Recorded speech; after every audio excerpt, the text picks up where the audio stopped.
Scone started 2017 by welcoming Brechin Vics as the first foot visitors to Farquharson Park. The Jags were looking to make it 4 wins in a row and do the double over Brechin after a 3-2 win against Vics up in Brechin a way back last August. Prior to the match commencing, there was a minute's silence as the whole of the East region of the Scottish Junior FA reflected on the sad loss over the festive period of 2 former members of the junior family, Lee Bertie, formerly a player with Broughty Athletic and Lochie United, and Sean Woodburn, formerly with Bonnie Rig Rose and Newton Grange Star. The thoughts of everyone at Scone Thistle and Brechin Vics are with Lee and Sean's families and friends at this sad time.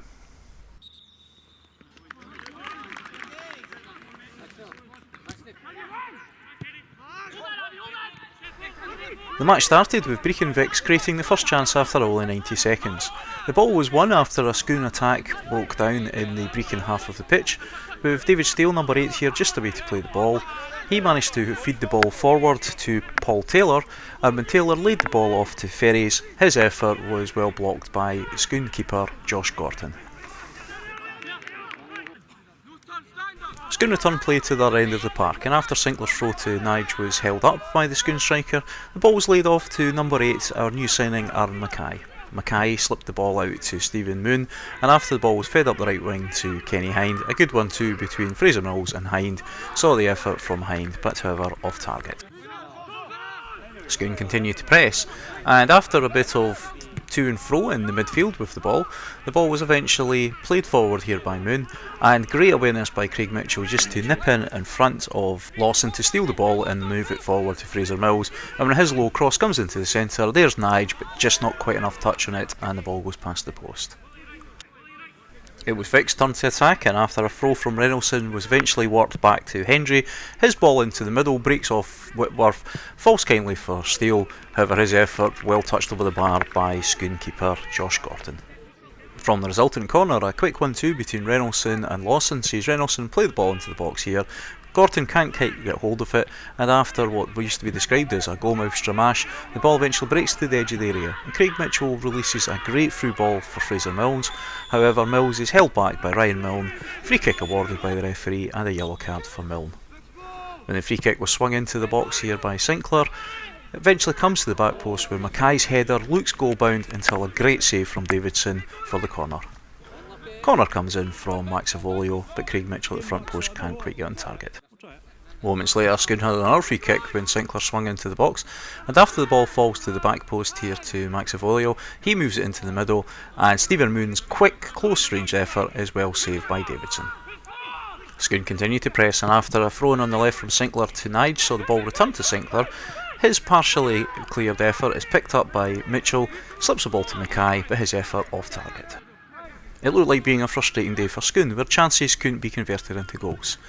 And this was shown in a couple of instances with almost half an hour gone, where first a corner into the box by Avolio was headed over the bar by Njie, and then a good break forward by Craig Mitchell, deep cross, and it looked like Abby Njie's header was goal bound all the way before it crashed back off the bar. However, with 31 minutes gone, Scone were to get the opener their play deserved. A long ball forward into the Scone half was picked up by Sinclair, who released an inch-perfect ball over the top of the defence. Fraser Mills expertly saw out the offside trap and slotted home from the edge of the area. Unfortunately, the camera doesn't focus when the ball was played, however, even in slow motion you can see how close Mills was to his marker Stephen, and at the time certainly he was onside when the ball was played forward. Vics had their own chances, and this time it was Stephen, but his effort from the free kick off target. That Brechin effort, however, was a rarity in the latter stages of the first half, with most of the play taking place in the Brechin half of the pitch. Again, Scone pressed forward for a second goal, and this time when the ball fell at the back post to Kenny Hind, his effort just shaves the outside of the left hand side post. At the dying moments of the half, Scone had another chance with another ball over the top beating the offside trap. This time Davidson managed to smother the feet of Njie, and when the ball breaks to Mills, his effort on goal is blocked by Stephen.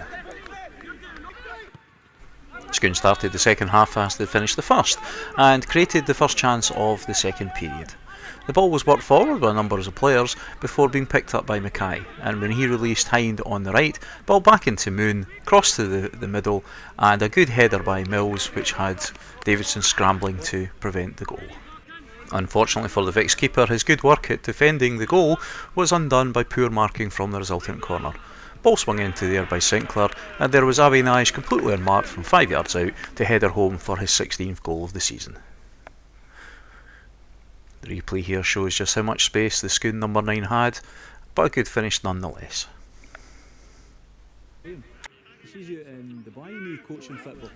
Scone kept up the pressure and after 68 minutes were awarded a free kick some distance from goal. Kevin Sinclair, the club's free kick specialist, stepped up to take the kick, and his left foot effort was not far away.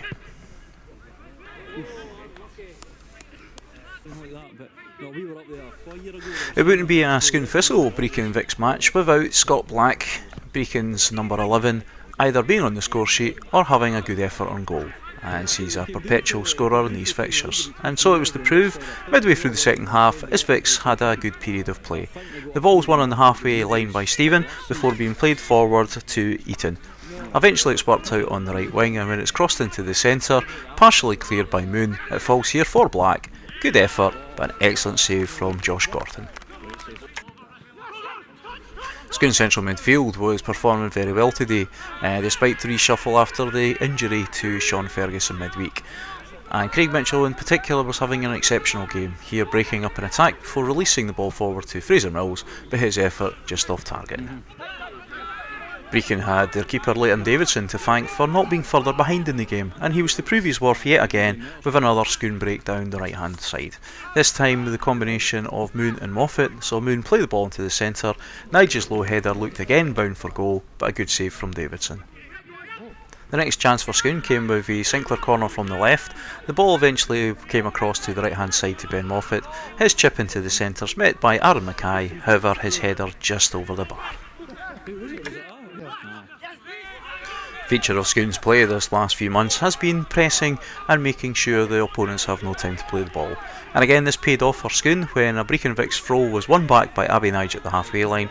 He released the ball into the Gary Mackey in the centre, and when Sinclair plays the ball into Mitchell, his effort is well held by Davidson. Brechin had the chance to create something in the dying moments when they were awarded a free kick just outside the area. However, on this occasion Eaton's free kick was too straight and easily held by Gorton. Scone were then awarded a free kick of their own just outside the area, and from it they converted their third goal. Free kick by Sinclair bent round the wall, not held by Davidson, the ball breaks up in the air, and there's Abby Nye to just knock it home. It was a bit of an unorthodox finish from Abby, however that's his 17th goal of the season, and certainly no one in the red and black camp were complaining.